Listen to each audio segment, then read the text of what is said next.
Good evening, Georgetown law students and guests, and welcome to Faith and the Race to the White House, a conversation on faith, politics, and a 2020 general election. My name is Chandler Cleveland, and I have the pleasure of serving as the president of the Georgetown Law Christian Legal Society. I'm joined by my fellow officers as we are excited to engage in a critical and timely discussion with a guest who works tirelessly to help Christians recognize their civic duty to be engaged in and impact political culture in a way that reflects truth and the love of Jesus Christ. Today, we are exactly 20 days from one of the most polarizing presidential elections in our lifetimes, the election between incumbent President Donald Trump and former Vice President Joe Biden. In addition to electing the president, numerous congressional seats are up for re-election with the potential of reshaping the power dynamics within our legislature and impacting critical issues in areas of American life, from healthcare as we continue to battle a pandemic, to the economy, racial justice, immigration, abortion, and many others. And it is truly a pleasure and a privilege to have our guest, Justin Giboney, here with us tonight. And I would love to just share a little bit about Justin Giboney. So Justin is an attorney and political strategist in Atlanta, Georgia. He's also the co-founder and president of the AND Campaign, a Christian civic organization. He served as the co-chair of Obama for America's Gen 44 Atlanta initiative. And in 2012 and 2016, Georgia's 5th congressional district elected him as a delegate for the Democratic National Convention. Mr. Giboney also served on the Urban League of Greater Atlanta Board of Directors, and has written op-eds for publications such as Christianity Today and The Hill. I also want to add that Justin most recently co-authored this book, Compassion and Conviction, by the AND Campaign. I read this summer. It's a great book. I encourage you to pick it up. And I will say one thing I wish the book talked about was how exactly should I vote this election? And so that's why we are here tonight, just to get a little more insight from Justin. As advertised, this event will be conversational, as I will be moderating and asking Mr. Giboney questions relating to tonight's topic. We will have about 15 to 20 minutes to open the floor for audience questions, with Georgetown law students having priority. And I highly encourage everyone to think of questions as the evening progresses. And without further ado, I would love to begin. Justin, thank you again for being here tonight. It's great to have you. Chandler, thanks for the invitation. It is my pleasure. I'm looking forward to the conversation. Great. So Justin, I would first love to just learn a little bit more about your path to the work you do now.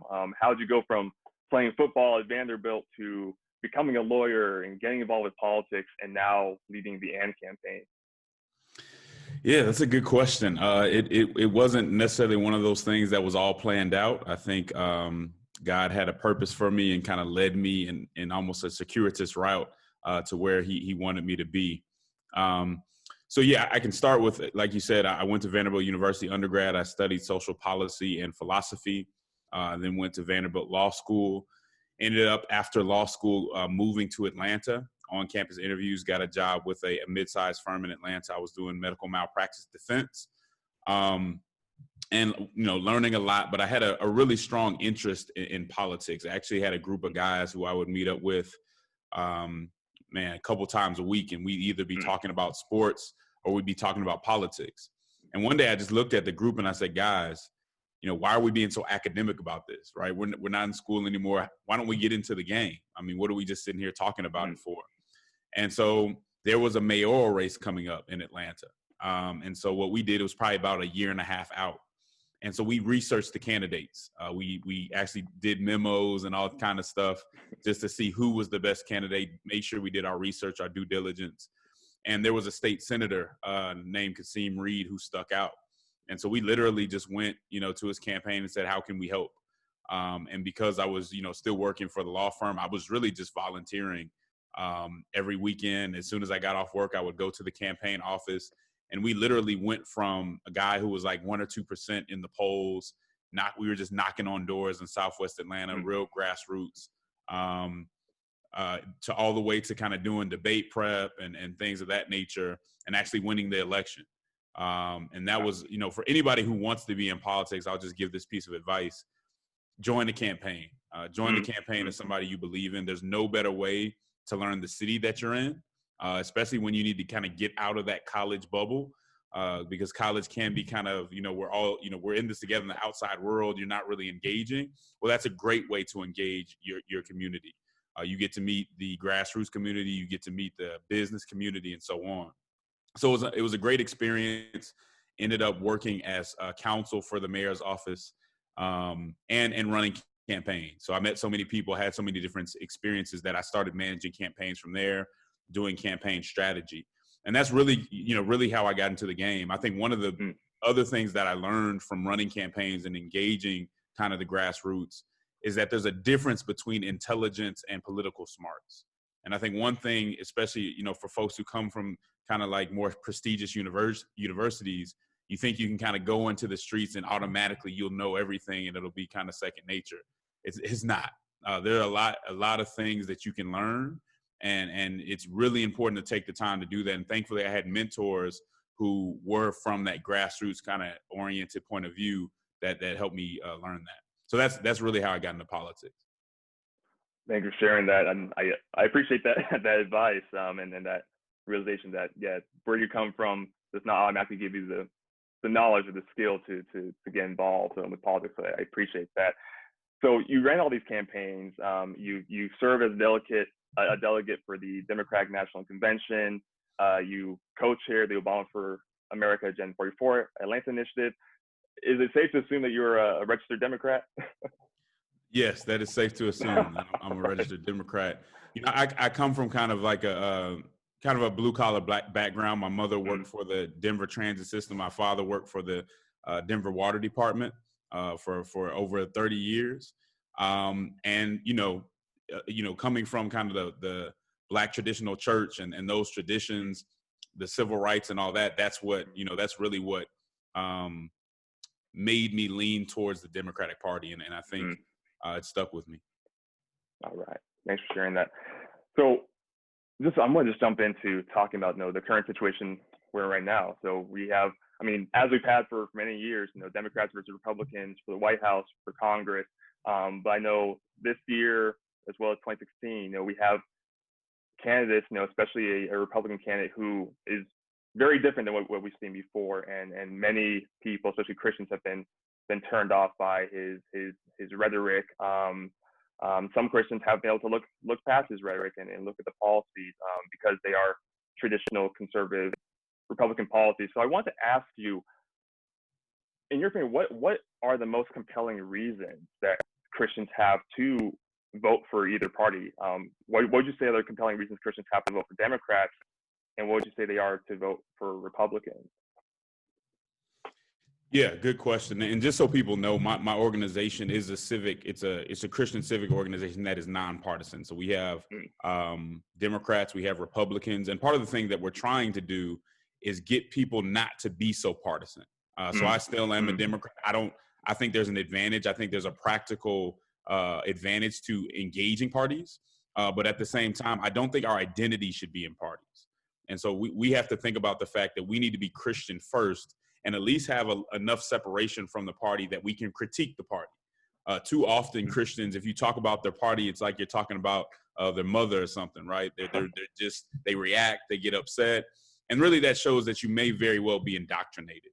So the first thing I would say in answering your question is that Christians really do need to understand party as a tool and not as something that you place your identity in.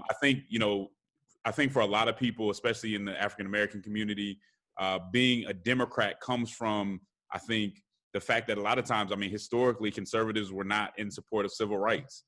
They were not in support of voter rights. You see that to some extent in Florida right now, right? Where the people voted to give voting rights back to folks who had served their time, and there's efforts to take that away. So I think for a lot of people, that's kind of where it starts. I think conversations about the poor, but I understand why a good number of my friends are Republicans too. I know that some people really care about the sanctity of life, and I do too, and that's the deciding factor to them. I get that. Some people would point to religious liberty. Some people would point to conversations about the Christian sexual ethic and things of that nature. And I think those are good points on both sides. One of the problems and one of the reasons that we created the AND campaign was because we saw this false dichotomy. we saw that people came into politics and they felt like, well, if you care about justice, then you have to go to the left. Or if you care about moral order, then you have to go to the right. And what the AND campaign is saying is that Christians, you may choose a party, but you can't choose between justice and moral order. That's literally what the AND campaign means: justice and moral order, love and truth, compassion and conviction. And so regardless of what party you go into, the AND campaign would say, use it as a tool and make sure that your Christianity is first and you're not choosing, you're not kind of walking into that false dilemma. Mm-hmm. Do you think that, I mean, there are some issues that Christians should be prioritizing, like that should be at the forefront of Christians' mind when they are voting for whoever, whether it be Democrat, Republican, or third party? Yeah, absolutely. I think, the most vulnerable in our society, we should be thinking about the most vulnerable, whether it's the poor or the unborn, whether it's the immigrant. I mean, there are a lot of vulnerable communities and marginalized communities in our society. And I think Christians need to be prioritizing them. And I think, in the way in which you prioritize them may say which side that you're on. But I'll be honest, I don't make a big deal out of what party somebody's in. I think, are you doing it for the right reason? And are you trying to find some answers and make sure the vulnerable are being taken care of? I think in the past, people could have mistaken Christian politics for the politics of Christian self-interest, where we kind of put our interests first, make sure we had all these ironclad protections, whether it was religious freedom or anything else. And while I don't think that's bad, I don't think that should be our priority. I think vulnerable communities should be our priority. I really think the purpose of Christian engagement is to protect human dignity and to promote human flourishing. And if we prioritize those things, regardless of what side you fall on, I think we're getting closer to a more faithful public witness. So going off that, so I understand that our role as Christians is to uphold the dignity of humans, human life at all stages. I know a lot of Republican Christians I've spoken to, conservative Christians I've spoken to, just think it's really impossible for a faithful Christian, to align themselves with a party that seems to be okay with taking the life of the unborn. And I guess the question I have is, do you see the influence of Christians in the Democratic Party? It just seems like everything's going further left, and there's a desire to have even more access to abortion, and it seems like there's less upholding of that dignity of life of the unborn child. Yeah, I think that question can be asked on both sides of the aisle, depending on what issue you're looking at. I personally do wish that Christian Democrats like myself focused more and spoke up more when it came to the sanctity of life. I don't feel like I need to belittle that. I don't feel like I need to defend the Democratic Party on that. I think they're wrong. I think the direction that they're going in is really dangerous. And I think it's reckless. And so I think Christians on the Democratic side do need to step up and say something about that. And I work every day to give people the courage to do that, because there are a lot of people that have those disagreements. A lot of them just won't step up. But then I would also say there are things on the other side of the aisle that I wish some Republican Christians would step up and talk about. I wish more Republican Christians would step up and talk about racial injustice and stand up against, some of the ways that conservatism has historically, again, fought against it and still is not truly recognizing some of those issues. So I think, again, both sides have areas where they can step up. But I do question the idea that the whole of the Christian witness should be just about abortion. I think that's a serious issue. Again, it's not an issue that I feel like I need to defend anyone on, or that I need to belittle it to make myself feel like my position is better. But when I read through the gospel, I see a lot of different issues that God cares a lot about. It's hard to walk through the prophets and not see justice and how the poor are treated as very serious. Amos goes to Israel, the prophet Amos goes to Israel and others and says, God is threatening to destroy you because of how you treat the poor, because of the partiality in your courts. That sounds pretty serious to me. That sounds like an issue that I can't just dismiss because I'm looking at the sanctity of life. And so my thing isn't, I don't have a problem with somebody prioritizing that. I don't have a problem with someone being a Republican because they prioritize that.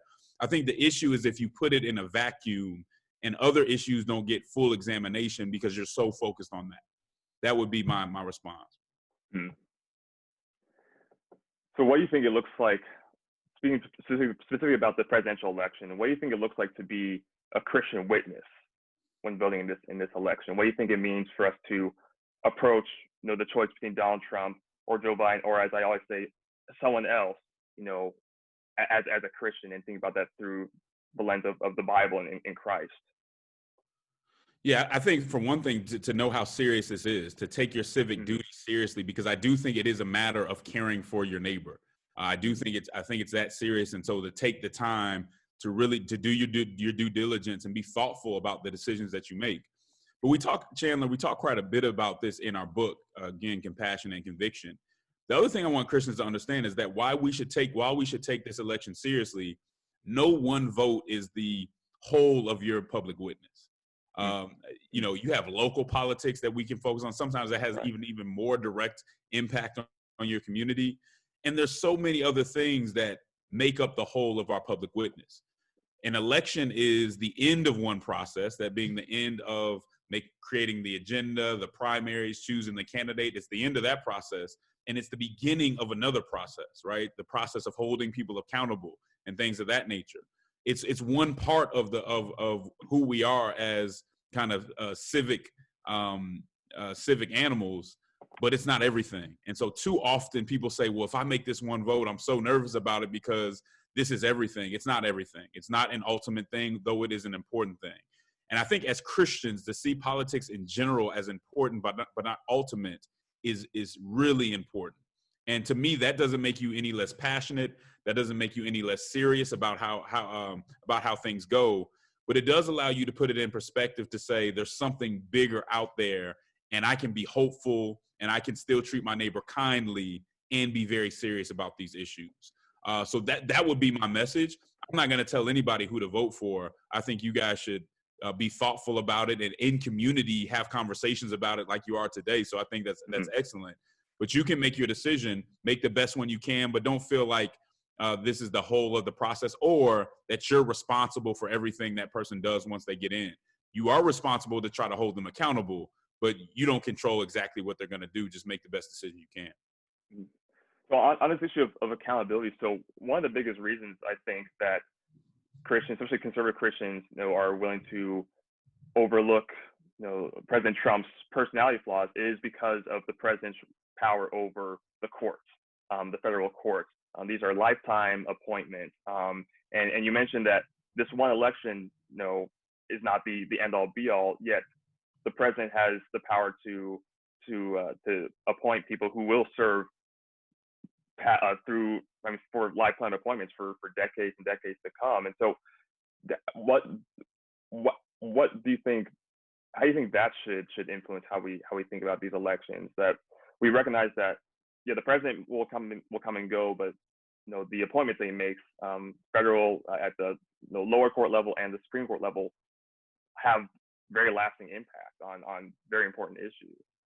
Yeah, like I said, I mean, I'm an attorney. I understand the importance of the courts, the importance of the Supreme Court, and it should be a factor. It's a big deal. I'm not gonna, again, it's not something I feel like I need to minimize. It's a big deal, and I understand why Christians make it a factor. I would say this though, and this would go for both sides. Our public witness is more important than winning anything, whether it be the presidential race or whether it be having more seats on the court. We always say as the AND campaign, when in conflict, the witness is more important than the win, which means what I'm representing, are the messages that I'm sending out representing Christ, or am I just really saying, by any means necessary, I'm going to get this done and I need to win. Well, you have to understand that, a win isn't everything, because you can win and be corrupt. You can win and still be wrong. You can win and be an oppressor. Right. So for the Christian, it has to be more than a win. Now, I'm a political strategist. I don't strategize to lose. So winning is important, but it can't be everything. A political win can't be everything for Christians. And so you do need to balance in character. You do need to balance in past policies and how people treat others, especially, again, the marginalized, and just make your best decision from there. I think there's good arguments on both sides of whether we should be Republicans or Democrats. But at the end of the day, we all have to be thoughtful and be Christians first. And that's one thing you just don't see a lot of in the public square. That's a good word. That's really important. I know I wish more people recognize that today. Now, going back to talking about the presidential election specifically, this is a very open-ended question, but just what are your thoughts on the candidates that we have? What are your thoughts on Joe Biden and his platform, things he said? Your thoughts on Donald Trump? Very open-ended, but love to hear what you're thinking and how you're talking with people in your community about this election between those two. Yeah, I mean, again, I don't get into telling people who to vote for, so I can only go so deep into that. I have no interest right now in influencing your vote. The AND campaign is more about the process and how Christians look at politics. We think that there's a need for just a paradigm shift in how Christians view politics, how they view elections and what they mean to us and what we're willing to do to win. When it comes to Biden, I think you have to look at his record. You have to look at what he had done in the Senate, what he did at vice president, and you have to ask the questions, are these things that help people in need? Are these things that move the country forward? You have to look at his character. You have to look at how he communicates with people and ask yourself, is that what happened? Is that what we need? Is he going, one of the tough questions of Biden, is he going to allow the far left to push him any way that, he may go? How long is he actually going to, and this isn't a pleasant conversation to have, but how long is he going to be in office? And is my vote a vote for Kamala Harris, who, quite frankly, a lot of people rejected in the primaries, right? And so it's to say, is that something you consider? Of course you can consider that. And I think the same thing goes for President Trump. How has he done in these past 4 years? How has he handled the issues like with the COVID-19 crisis? How was that handled? Those are questions that you have to ask. Does he deserve another 4 years based on international relationships, based on the economy? I mean, there are a number of questions that we have to ask, but he does have to, he does have to face the fact of does have to stand up to what he's said in the past, for how he's talked about people in the past, and people have to make their decisions based on that. But there's no necessarily easy answer, because what I will tell Christians, regardless of who you vote for, you need to do your best to try to hold them accountable. I think too often we'll vote for someone, and if they win, we're just happy they won. And so we defend everything they do, we defend everything they say, really because we're defending ourselves, right? We're justifying our choice, and we want to show everybody we were right. That's completely the wrong way to do politics. You never leave a politician to their own devices. And I'm someone who voted for Obama. I wrote an article in the Christianity Today saying that urban Christians could have held him more accountable on some of those moral issues, and we didn't, and that was a mistake. And that included myself. So I think Christians have to view it differently. If you vote for somebody and they win, you're more responsible to hold them accountable, even than those that didn't vote for them. So on this point about accountability, I know that and this has been a conversation happening in the Supreme Court hearings right now for Judge Amy Coney Barrett, is this idea of, do we, as what you might consider regular people, do we really have the ear of these elected officials, these politicians, or is it more so the people who have the money, have the loud voices, the influence over important cultures that have their ear? And so do we as again, like faithful Bible believing Christians, even have opportunity to hold our elected officials accountable? Are they even persuaded by what we hold dear? Yeah, that's a great question. If you think about politics as an individual endeavor, then probably not, right? If this is just about Chandler and the way he votes and the way that he tweets, then you're going to have a tough time. Your impact's going to be it's not going to be as significant as you would like it to be. But the truth of the matter is that politics is a more so of a community endeavor. It's an endeavor where you have to be a part of institutions, and you have to organize, and you have to find a critical mass of people who think like you to push certain things. Now, when you talk about doing it through community, when you talk about doing it through institutions, now you have a very different conversation going on, right? Because now you have thousands or so or whatever people saying something, and that absolutely has power. Or if you want to talk about the local level, Chandler and 10 other people going to the city council meetings every month is going to have an impact if they know that you're going to be there and that you're paying attention, that you're going to hold them accountable. So it's very easy to get discouraged and say that your vote doesn't count.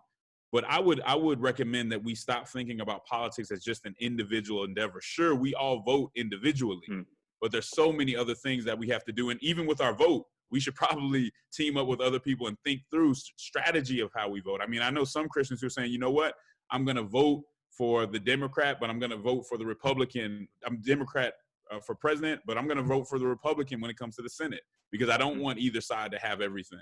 These are the conversations that we should be having in community so that we actually go about it strategically instead of just casting our vote and hoping for the best. Mm-hmm. That's good. So there are a lot of Christians, including myself, who in 2016 were discouraged with the choices. This year are discouraged, and we're considering voting third party. And we know that third party candidates have pretty much like a 0% chance of winning, unfortunately, in this time. And so knowing that these third parties don't have much of a chance, do you think if there's any wisdom in Christians choosing not to vote for one of the two major parties in any election, whether it be the presidential election or even the senatorial races or other congressional races or even locally? Do you think that's throwing away our vote and throwing away the influence that we could have over political culture?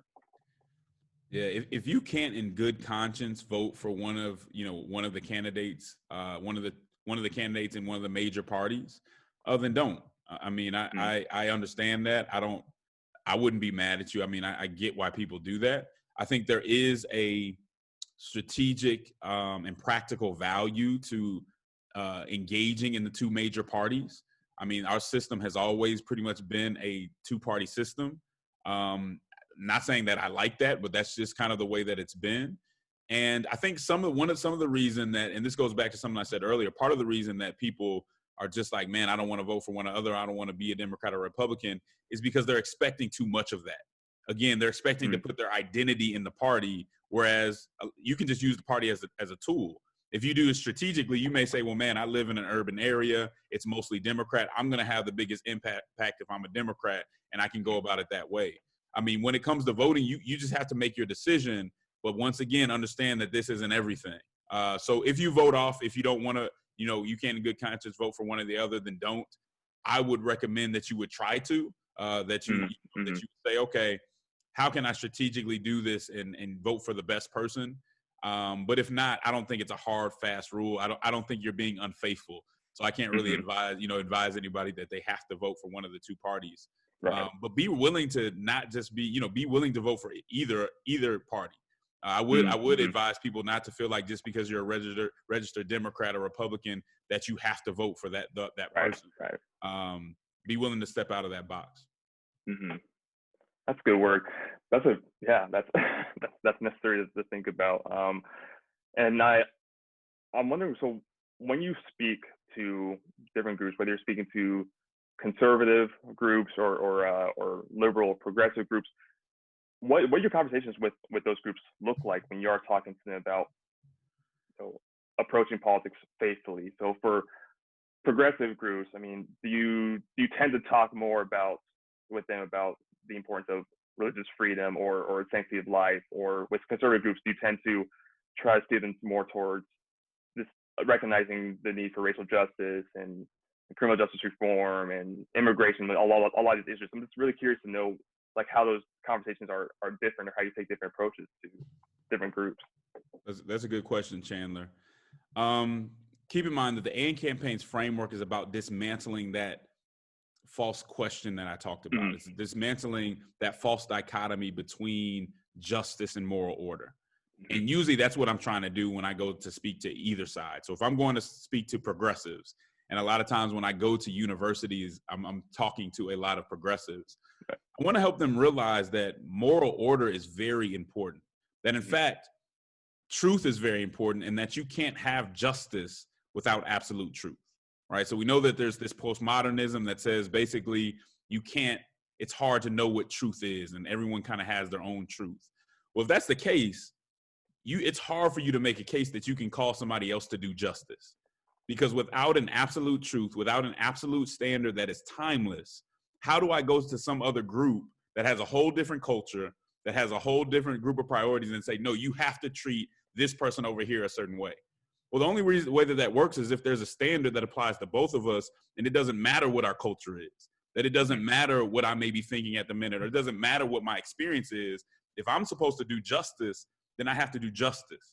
And so progressives run into this problem where you don't want to have absolute truth on all these other matters, but you want to have absolute truth when it comes to justice so that you can tell others to do justice. Now, I happen to agree with you that others should do justice, but I also have to have a philosophical, and I have to have a real foundation for that. And I think sometimes progressives struggle with the foundation of why I should be able to go to the white supremacist and say, no, it's not just about protecting your tribe and doing what your community thinks is right. It's about doing something that is a standard for all of us. And you just can't have that standard if you don't have absolute truth. When I go over and have a conversation with conservatives, I really want to talk more so about the compassion side of the conversation. I think sometimes conservatives too easily dismiss the history. And so I have a lot of people who will say, yeah, the United States wasn't perfect, but we've been better than so many other people, and we're doing this and we're doing that. To take the whole history of America and just say, yeah, we haven't been perfect, and then act like everything is fair now is a huge leap, right? And so when we do that, we're missing, yes, slavery wasn't yesterday, but it still has impacts. We're missing Jim Crow. We're missing redlining. We're missing how folks fought for this country and came back and didn't get the benefits of the GI Bill. These are things that not only stop you from creating generational wealth, but they just beat up the spirit of a people, right? And they make them think certain things about themselves that don't just go away. And so if you don't have compassion for groups that have historically been held back, and you don't want to take that into consideration, I would question whether you're thinking like Jesus. I would question if a black male is laying dead on the street and the first question you're asking is, what was his criminal record? Is that really how Jesus would react? Does somebody really have to be perfect not to get shot? And so these are the conversations that I want to have, mostly to the left, saying there has to be a standard of truth for you to have half of the things that you want to ask other people for, and then going to the right and saying, you have to have compassion, because if you look through the Gospels, there's so much conversation about it, and you can't just overlook it and summarily dismiss the history of this country. You have to engage it. That's good. So obviously one of the big, splits in our country right now is the split on race. We see a lot of, especially within the church, within Christians, we see a lot of white Christians, conservative Christians, tend to, be very focused on voting for the right, primarily because of issues like abortion, religious liberty, even issues relating to the LGBT community, freedom of speech. And you have a lot of Christians, even Christians who consider themselves conservative, who are more willing to vote for left, likely because of the sense that there's more urgency in terms of issues of racial justice and recognizing the history of the United States and the need to repair a lot of the wrongs that are done. Do you see any way of there being not just reconciliation within the church between black and white, or white and non-white Christians, especially conservative Christians, not just in the church, but also just around these issues of politics and civic engagement? Do you see there being a path where we can finally recognize, that each side is not all wrong, or each side is not all evil, I guess? Well, there's certainly a path. I mean, I think for Christians, we have to keep in mind that we have a lot in common, right? We have the same great commandment. We have the same great commission. We worship the same Lord. We read, the same book and believe it. And that's a lot to work with. And even with all the issues that we see, one of the things this country struggles with is to find common ground. But I don't think that should be too hard to find for Christians. We just have to know what to emphasize and kind of what to de-emphasize. And too often we conflate our ideology, our political ideology, for our political theology, or our theology in general. Whereas you see a lot of conservatives not understanding that theological conservatism and ideological conservatism are not always the same thing. They're not always going to bring you to the same conclusion. You have a lot of progressives, that Christians who are politically progressive, that would say that don't quite understand that the social justice that you see every other organization doing, or that you might see on the left, is not necessarily always biblical. And there may be some merit to it, but it also needs to be critiqued and has to go through biblical scrutiny. And I think that's, once we're able to kind of examine ourselves, we tend to think courage is being able to go to the other side and bark a whole bunch of stuff and then go back and get points from our tribe. Well, I think sometimes courage is being able to go to our own tribe, turn around and say, this is where we need to do better. And this is where things need to change. When it comes to reconciliation, I think it has to be more than just fellowship. I think fellowship is great. It has to be more than just kind of kumbaya sessions. I think we have to, number one, own the history. We have to be able to have a conversation about the history without people getting offended and getting mad and all that other stuff. One of the things that I always say is that we need to be able to go into the conversation about race, not with a posture of self-defense, but kind of with a spirit of self-examination, because none of us are faultless. And too often we go into those conversations and really not really trying to have understanding, but just trying to make sure we walk away with our tribe sounding faultless.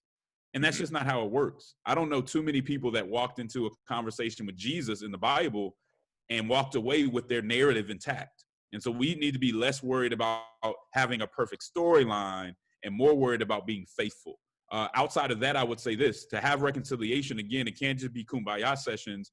We have to talk about policy change, and we have to talk about resources. I mean, the church needs to act like the church and do better with sharing resources, especially when it comes to churches in low-income areas that are struggling, but they are the pillars of these communities. And I think it's on larger churches in more affluent areas and spaces to help these churches help their neighbors. And I think what we'll find is that once we're a little more generous, once we're a little more compassionate, we'll be able to evangelize better.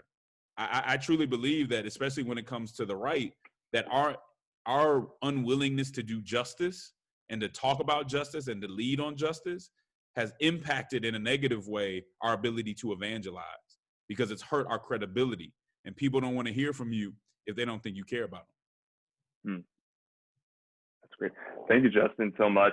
And I just have a couple more questions before we open up to the audience. So second to last question I have is, so someone's going to win the election, and whether we agree with them or not, and that's how it will be. What are some spiritual disciplines we might be able to use to help us, follow the scriptural command to pray for our leaders, especially if they exhibit beliefs and behavior that we deeply object to? Yeah, I think that's a discipline within itself. Prayer, right? Making sure you pray for people before you speak on them, and that may change your heart and what you have to say. Now, that isn't to say that you still can't hold people accountable, that you need to sugarcoat things that you say, but there is a certain way to say things, and there is a biblical standard for how we talk to people. We should not be trading insult for insult. Not only is that unbiblical, it's not effective. You don't insult somebody into changing their perspective. It might feel good to get it off your chest. You'll certainly get retweets, and your tribe will give you a pat on the back, but it's not doing anything for the people that you claim to be advocating for. And so that's something we should keep in mind. You hit it on the head. We don't know what's going to happen in this election. We don't even know when we'll get the results. Right. But we do know that it's not going to be pretty, that there's going to be almost half of America who are going to be really upset, almost to the point of not wanting to accept the outcome. And I think it's incumbent upon Christians in this moment to be peacemakers, to say, hey, we have to move forward, because the people that are hurting get hurt even more when we can't do our job and we can't make laws, when we're inept because there's so much infighting that we can't get anything done. It's the hurting people who heard about that, who are hurt by that. But I would also say that peacemaking doesn't mean just ignoring injustice either. If you're in an unjust space and you ignore justice, that to me is not a peaceful space. There can't be a peaceful space and be an unjust space. That's not peaceful. And so I think we need to urge our tribes to be peaceful, but we also need to deal with the issues that are on the table that we care about. And we've got to find a way to do that in an upright manner. And I think, read some books about the civil rights movement. It was no less tense than we are today. The stakes were no less high than we are today. But for some reason, because of their faith, people found a way to be effective and be faithful. And we've got to do that in this moment. That's good. That's good. My last question before we open up the floor. What are some biblical passages or current stories that you've heard or experienced that give you hope for a less polarized nation? Yeah. There's, for me, a lot of what I look at, and I can give you some passages, but I think a lot of what I look at is when I say read about Fannie Lou Hamer, read about some of these folks that you don't hear as much about, read about Dorothy Day and how they live their lives, right? We have to recognize that we are in the civic space to do God's bidding, right? And so that may mean that we don't necessarily see the change when it happens or whatever, but we've got to believe in doing the right thing. We're glorifying God. We cannot get into this humanist thing that unless everything's changing at this moment, we should have a sense of urgency. But unless it's changing at this moment, now I'm hopeless or now I need to be vengeant. That's not biblical. And so if you're doing it to glorify God and you have that perspective, don't be any less determined or passionate, but put it in that framework so you don't lose hope, so that you can see the humanity in your neighbor, even when they're yelling at you, right? Even when they're doing something that you think is oppressive. That doesn't mean that you need to accept it, but it does mean that you still are going to hold them, you're still going to treat them a certain way because of the Imago Dei, because you think they have human dignity, even if they aren't showing it to you. And so I think, throughout the Bible, throughout the gospel in general, you can just go to the Sermon on the Mount about how we're supposed to treat people. That's not just for good times, right? It's not telling you be humble, be meek, be a peacemaker in the easy times when everybody loves you and tells you you're beautiful and every law supports you. No, it's in the hard times. It's in the times where you don't want to do it, where you think your political opponent is evil. That's when that stuff matters. And so we just have to be biblical and stick with it, and knowing that sometimes our allies and partners in the political space aren't going to want us to do that, but having the fortitude to do it anyway. Well, Justin, thank you so much. That's the end of my questions. Thank you so much for just bringing this wisdom. I really, really appreciate it. I really hope that those listening are really hear what you're saying and think more deeply and strategically and biblically about the way they vote. So we have about 10 to 12 minutes right now just to open up questions to the audience. So if you have a question, just unmute yourself and feel free to ask. But yes, I hope you have lots of questions right now. I'll go. So something I think I hear a lot about is, I'm not voting for a pastor, I'm voting for a president. So what would you say is our role as Christians? How do we balance policy concerns with personality concerns, and what does it look like to just be aware of both and consider both when voting? That's a good question. I mean, that is true. We're not saying that we're putting them up against biblical standards for being a priest. But that doesn't mean that there are no standards when it comes to character. Policy matters. And so we should care about the policy as a practical concern. We should look at people's policies. But if you don't think that leadership matters, if you don't think that character matters, how people talk about others, how people deal with others matter, how we talk to people or how we condemn certain things that we need to condemn, I think that's flawed. Because when you vote for someone who does not treat others well, who does not uphold standards of decency, you lose credibility, and you lose credibility mostly in the culture. So I think people are kind of finding out that you can win a lot of political battles and you can completely lose the culture because you don't have any credibility to tell anyone anything. So yes, policy matters, but I think it's a mistake to only look at policy. It would be a mistake to only look at somebody's character if they had terrible policy too. But we have to find a way to balance both of those, because you have to think of the culture and you have to think of how you're impacting politics and policy.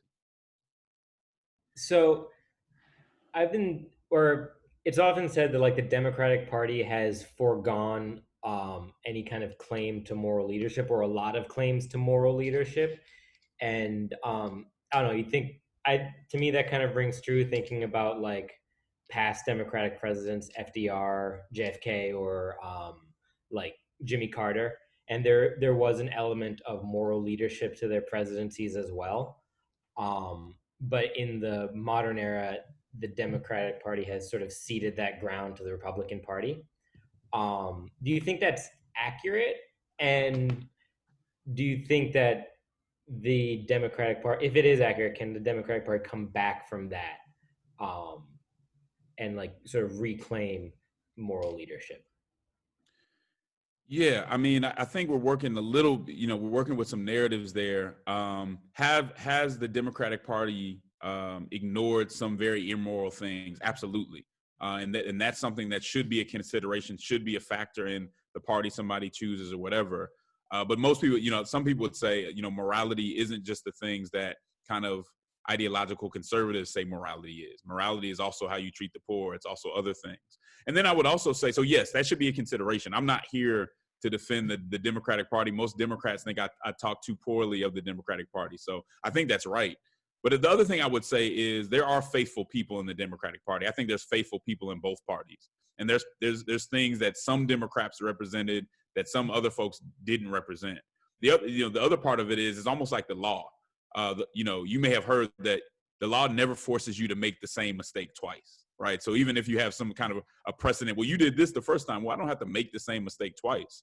And so even though that mistake may have been made, that doesn't mean that someone can't come back and say, no, this matters. And we should, just because we voted for someone who didn't have great character before doesn't mean that we shouldn't demand it later on, because it's right. It's the right thing to do. Now, I think to your point, too often people do that only because it's their political advantage. And that needs to be the difference between how a Christian goes about things with intellectual honesty and how others may go about certain things. So I think on both sides, there's been a lot of loss of credibility when it comes to different kinds of moral issues. But I think Christians in both parties need to be pushing that regardless of what side that they're on. We need to say, no, it does matter. Whether or not it mattered to us 4 years ago or not, it needs to matter now because it has an impact on the country and has an impact on how we operate in our discourse. I can ask a question. Thank you so much for coming to talk to us. My question is, in this already polarizing election, I think one of the most, if not the most polarizing for especially social conservatives is abortion. And a lot of pro-lifers, we view abortion as a social justice issue. And so my question is, how can we use language and arguments to frame being pro-life, not just for the unborn, but to natural death? How can we frame that as a scientific social justice issue instead of relegating it to something that primarily people of faith should care about? That's a great question. I think there's been a lot of good work in that area. And I think it is a social justice issue. I think it is an issue that can be framed differently than we see in the public square right now. One of the things the AND campaign talks about a lot is Christians framing the issues for ourselves, not allowing political parties or ideological tribes to frame the issues for us. I mean, you guys are working to be attorneys. One thing is that based on how I frame a question, there could actually be no right answer, or there could be two wrong answers. I mean, we saw this with how folks went up to Jesus sometimes, right? They give him a question where the way that it was framed, it just wasn't right. And what did Jesus do? He reframed it, right? So you asked me about Caesar, should I give this to Caesar? Well, I'm not going to answer the question the way you asked it. And we have to be able to do that, especially when it comes to something like the abortion issue. Look, the way that it's framed right now for a lot of people is, do you care about women's health or do you care about the unborn? And if you're on the left, you say, I care about women's health, and I'm going to ignore that the unborn even exists. I'm just going to make this easy and dumb it down to just say, hey, there's nothing there. Let's just focus on that. Or on the other side, I'm going to choose the unborn, and I'm not necessarily going to pay attention to these crisis pregnancies. I'm not necessarily going to pay attention to how in Alabama and Mississippi we have these outrageously high maternal mortality rates, especially for Black women. But what if we change that conversation? And this is one thing the AND campaign is trying to do. The sisters of the AND campaign, a lot of the ladies in the AND campaign created the Whole Life Project, where we talk about that much differently. We don't accept the narrative coming from the left. We don't accept the narrative coming from the right. We say that we care about women. We're going to acknowledge those crisis pregnancies and why women think this is the best decision for them. And we're going to acknowledge that there is a child engaged in this, that we can't just erase that out because it makes our narrative easier. And really, that's all that is. It makes the narrative easier to act like you don't even have to factor that in. And so I think we need to do that. But we also need to have different messengers. We need to have messengers with a little more credibility. A lot of the folks who people see as being pro-life just do not have a lot of credibility when it comes to the cultural side of those issues. And so others need to be able to step up and speak about it in a different way. Hi, I have a quick question. So my question is about holding public officials accountable. And I realize the importance of it, but I'm not really sure how to practically go about doing that or how to encourage others to do that. So if you would speak of some practical ways to hold public officials accountable, I'd really appreciate it. And thank you again for your talk. No, thank you. Yeah, I mean, this is worth a conversation because not a lot of people know exactly what that means. Again, it's very hard to hold, especially a federal public official, but any public official accountable by yourself, right? And so part of this is going to take organization. It's going to take doing this through institutions so that you can get a critical mass of people to do what you need to do to hold them accountable. Now, there are various ways of doing that. The primary way is to vote them out of office, right? So whether it's 2 years or 4 years, making sure you're getting them out of office. And I'll tell you something, I have a lot of good friends who are elected officials, mentors who are elected officials, but generally elected officials are pretty kind of scary, as we put it. They want to stay in office. Their main thing is they don't want to be put out of office. And so if you make enough noise, they usually will change what they're doing to make sure that they're not going to get too much pushback. That's just the way it is. There are some that are different, but if you really get a critical mass and organize, they'll do that. So voting is one way, or just messaging. I mean, you can start, and I think as Christians, we have to look at how we go about this, right? We don't want to just be insulting people or using things that we shouldn't use against people just to hurt them. But there are ways that you can make people aware of what they're doing, or decisions they made that they shouldn't have made, or promises they made that they didn't keep. But I think all of that, regardless of what it is that you do, you have to do it within a group. And this is one of the hard things to tell, especially young people during this time. We want to have political power like that. We want the process to work for us immediately. We want it to be something that we can put on Instagram. But the truth of the matter is it takes time. Organizing is hard. Getting people to pay attention is hard. And you got to be really willing to do the due diligence and stay in there to build something that people connect to so you can hold people accountable. But again, it has to be done through institutions and community. And there's a lot of different strategies you can do it. But really, it's usually about making people aware of what that person's not doing. It can even be an email, where you fill up their inbox with 100 people saying, "We saw what you did, don't do it again." These are ways to hold people accountable. Talking to reporters, writing an op-ed, things of that nature can really help you hold people accountable. But it's not just going to happen in snap. You can't just get upset one day. I mean, you can, but it'll be a lot easier if you've been building and you have organization to hold somebody accountable. I think we have time for about one more question. I'll go. You mentioned the civil rights movement and the race, I guess, part of this talk. I'm curious what you think about any lessons from the civil rights movement we could have for our current time. And also, I guess there's some commentary that, as compared with before, the church, I guess, is a little absent from the protest and the civil rights movement of our current day. So just any thoughts about civil rights movement? No, that's good. I think generally you're right when it comes to the history of the church. There was a void in the conversation about racial justice. And that void was filled with groups who weren't necessarily biblical. And I think some of the things they did, like Black Lives Matter, I think the way that they brought the conversation to the fore needed to happen. And I appreciate that was done, and will always give folks credit for doing that because the church wasn't there to do it. And so there may be ways that falls out of line with what the church believes, but the church has to understand that it happened because they weren't there. And I think what the moment needs right now is kind of that civil rights spirit. Now, let's not romanticize the civil rights movement. There was things the civil rights movement couldn't have done better.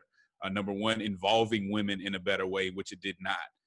A lot of folks who were actually putting in the work and never got kind of the recognition or had the leadership role that they really should have had. I think this movement now is doing that in a better way. But I think one thing that we can learn from the civil rights movement is that while, there was a guiding principle that I think is lost in the conversation, even with people who talk about it, is that, while the civil rights movement was about changing systems, it was about changing policies, there was something that was guiding that was a little deeper than that. And it was that no matter what happened, no matter how bad things got, that you could never allow your political opponent to have a negative impact on your spirit. Because if you change policy and you change systems and you want all those things, but your spirit was now bitter or your spirit was now vengeful, then you really lost. I mean, we can go through history, whether it's Joseph Stalin or whatever. Joseph Stalin was the perfect social justice. He grew up poor. He wanted to do the right thing and started to do the right thing. And one day he said, you know what, going about this in the Christian way and being nice about it just doesn't work. And what happens? He turns into a monster, right? We can see that on and on through history. Most monsters in history were not people who started off trying to do the wrong thing. They got a spirit that was bad, and they let that control them. And so I think as Christians, we have to remember, no matter how bad it gets, there's a biblical standard that we have to uphold because we're doing our Father's work. And that's what I think the civil rights movement had that this movement could get. But I still don't romanticize the civil rights movement to say it was perfect, but there's a lot to learn. Well, Justin, I wish we had so much more time to talk with you, but I know you are a very, very busy man. I know you have another event in about 30 minutes. So I just want to say thank you again so much for taking the time tonight to speak with us. This is really encouraging conversation. As I said earlier, I really hope that everyone in the audience who has been thinking a lot more about these issues really took something great from the words you just say. So I just thank you so much for sharing. I just wanted to ask you very quickly, how can we stay up to date on what's going on with the AND campaign with you? How can we be following that? Yeah, well, thank you. First of all, Chandler, thank you for having me. I enjoy these conversations. I thank everybody for showing up, and thank you for the questions.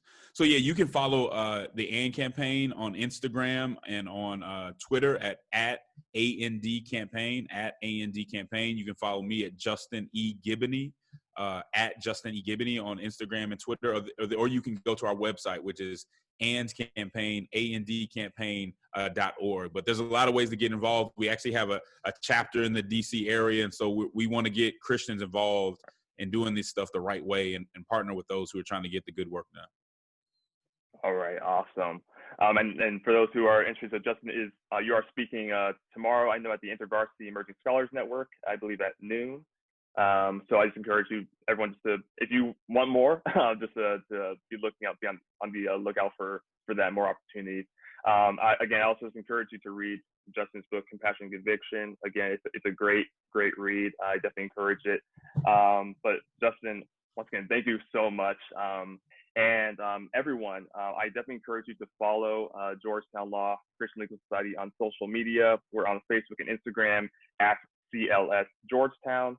And if you're a Georgetown student and you're not on our email list yet, or you're not on our campus groups page, make sure you join the campus groups page. It's just Christian Legal Society. When you log into campus groups, we're really planning to have more events like this to really tackle these big, timely issues. So once again, everyone, thank you so much for coming out tonight. I really hope that you learned something tonight, learned something you can apply.